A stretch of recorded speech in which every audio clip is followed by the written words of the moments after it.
Bufo the Toad. We were out for a run in the car. The road was quiet. On one side the big hills hung above us, on the other was a large field. All at once we saw a tiny black thing in the road ahead.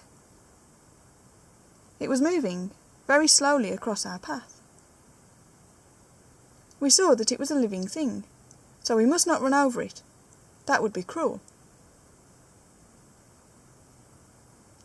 So we stopped the car and got out. There it was, slowly puffing its way across the road to the grass on the other side. It was a toad.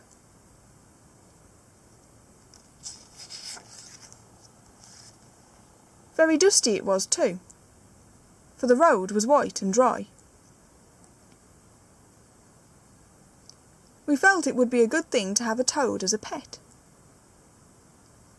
So we took a small bag from the car and put Mr. Toad into it.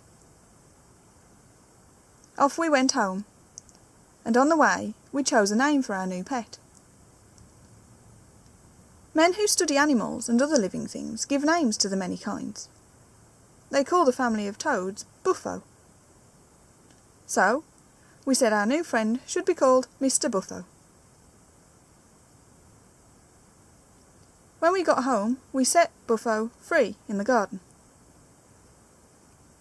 He looked round a little with his staring eyes. Then he winked a little.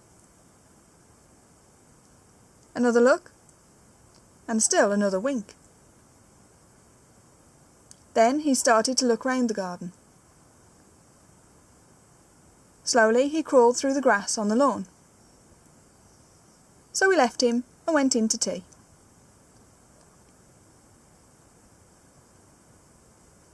After tea we looked for Mr. Bufo, but he was gone.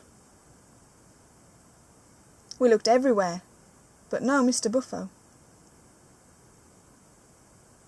After a time we had to give up looking for him. This made us sad, for he was a quaint little fellow. He had a very big mouth and staring eyes, very bright and clear. His brown back was covered with tiny lumps. The summer turned to autumn, and winter came with its snow and cold.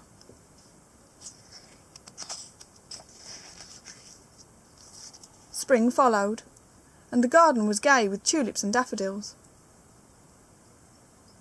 Still, Mr. Bufo did not turn up. It was June now, and the sun was shining in a blue sky. We were in the garden when the man who lives next door called us. "Look here," he called. "See what I have found by my lily pond in the garden."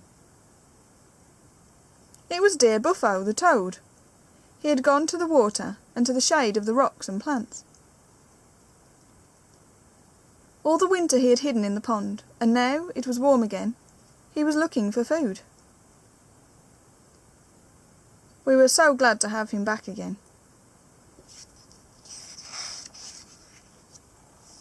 We made a big home for him, out of a wooden box. The front was glass, and inside was grass with rocks for shelter, and a pond made from a large round tin. Bufo loved his new home. We gave him a worm. It was funny to see him looking at it. He stared with his great eyes as it crawled on a stone in the cage. Then, quick as lightning, his long tongue came out, his big open mouth. When he closed it, a tiny bit of worm was all we could see sticking out of the corner of his mouth. Bufo put up first one hand, and then the other. He wiped his mouth and winked. The worm was inside, and Bufo settled down to wait for another worm. We used to pick him up and put him on our hands. He would make a squeaky noise and sit there quite happy. He never tried to get away, and he seemed to know his name when we spoke to him.